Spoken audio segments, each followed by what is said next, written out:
Hello! It's a big day. It's a big, exciting day. This is Storytime with Uncle Scotty. I am your host, Uncle Scotty.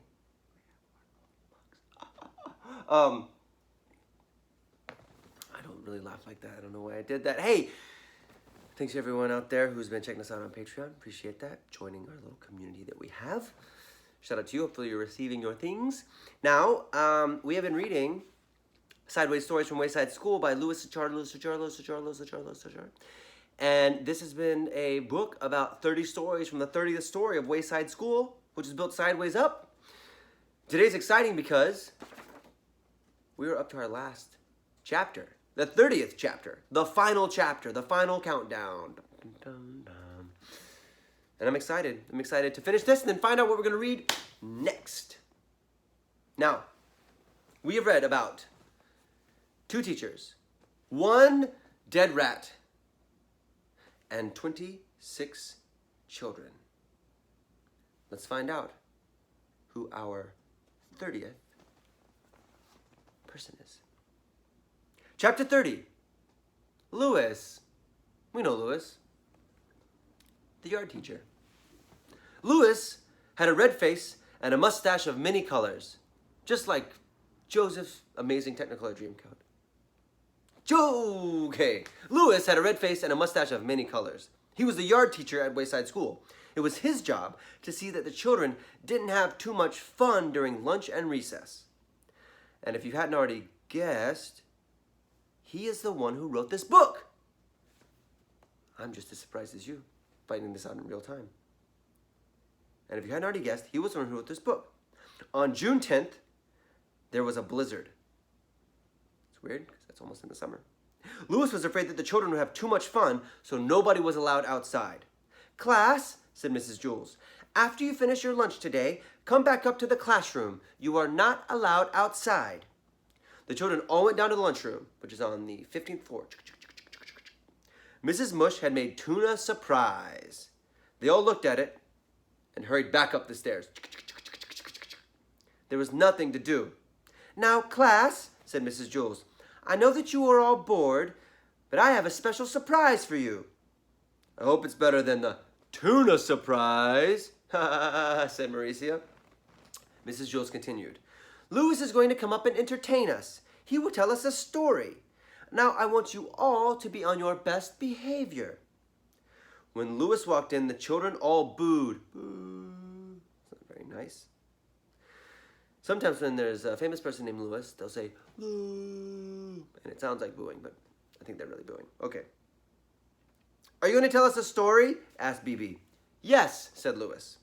"Well, it better be good," Bibi warned. "It better be better than the tuna surprise," said Butterfingers, or the Erics. "I thought the tuna surprise was good," said Louis. "You'd eat dirt if they put enough ketchup on it," said Mac, formerly known as Nancy. "Hey, everybody, be quiet," said Todd. "Let him tell the story." "Not too loud, Louis," said Sherry. "I'm trying to get some sleep." Louis sat in the middle of the room and all the children gathered around. Louis began his story. "This is a story about a school very much like this one. But before we get started, there is something you ought to know so that you don't get confused. In this school, every classroom is on the same story." "Which one, the 18th? asked Jenny.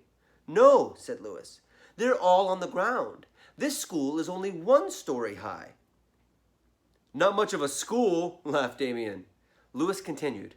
"Now, you might think the children there are strange and silly. This is probably true. However, when I told them stories about you, they thought that you were strange and silly." "Us?" the children answered. "How are we strange?" "I'm normal," said Stephen. "Aren't I?" "Just as normal as I am," Joe assured him. Remember, Joe couldn't count. Joe had all the curly hair. "The children at that school must be crazy," said Leslie. "Real Lulus," Mauricio agreed. "Tell us about them, Louis," Bibi demanded. "For one thing," Louis said, "none of these children has ever been turned into an apple." "That's silly," said Dee Dee. "Everybody's been turned into an apple. It's part of growing up." Lewis continued, "Dead rats don't walk into classrooms wearing raincoats at this school." "What do they wear, tuxedos?" said Todd. "And girls never try to sell their toes," Lewis added. "Well, no wonder," said Leslie, "at today's prices." Lewis continued, "They don't trade names or read upside down. They can't turn mosquito bites into numbers. They don't count the hairs on their heads. The walls don't laugh, and 2 plus 2 always equals 4. "How horrible," said Damien. "That's not the worst of it," said Lewis. "They have never tasted Mauricia-flavored ice cream."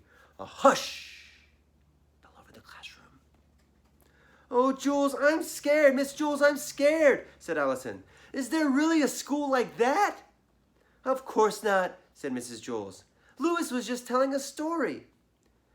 "It was a good story," said Leslie. "I thought it was stupid," said Kathy. Remember, Kathy's mean. "I liked it," said Rondi. "It was funny." Mrs. Jules said, "Lewis, it's a very entertaining story, but we really don't go in for fairy tales here. I'm trying to teach my class the truth." "That's all right," said Lewis. "I have to go down to room 29 now and tell them a story." He started out towards the door. "Class," said Mrs. Jules, let's all thank Lewis for his wonderful story." Everybody booed. And that is the end of our book. Now that chapter is funny because do you remember the name of our author? It's right here. Louis Sachar? Louis Sachar? And what's the name of the art teacher? Louis. Louis wrote this book. In the book, he's telling a story to the children in the book about you not being in this book. Pretty crafty, huh? There's one little piece that I should probably read here. It's about the author. When Louis Sachar was going to school, his teachers always pronounced his name wrong.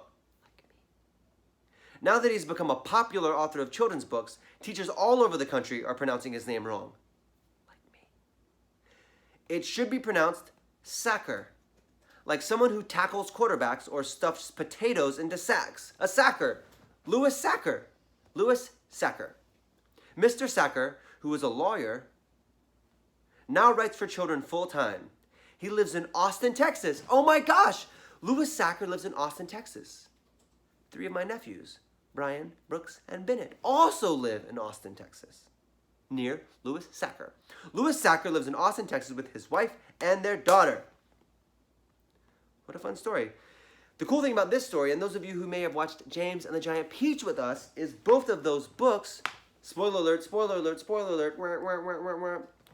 Both of those books we find out at the end are written by the person who we find was in the book the whole time. We read the book, James and the Giant Peach, it was written by James. And we just read this book, it was written by Louis. How fun is that? Pretty great. Thank you so much for joining us for another book on Storytime with Uncle Scotty. I've been your host, Uncle Scotty. We have our own mugs. Thank you to Time, always. Thank you for giving us your time. Thank you for Time, giving us extra time. And we'll be back with new books tomorrow. And until then, take care of yourself. Do your work at home. Do your homework. Wash your hands. And keep reading. Okay. Bye.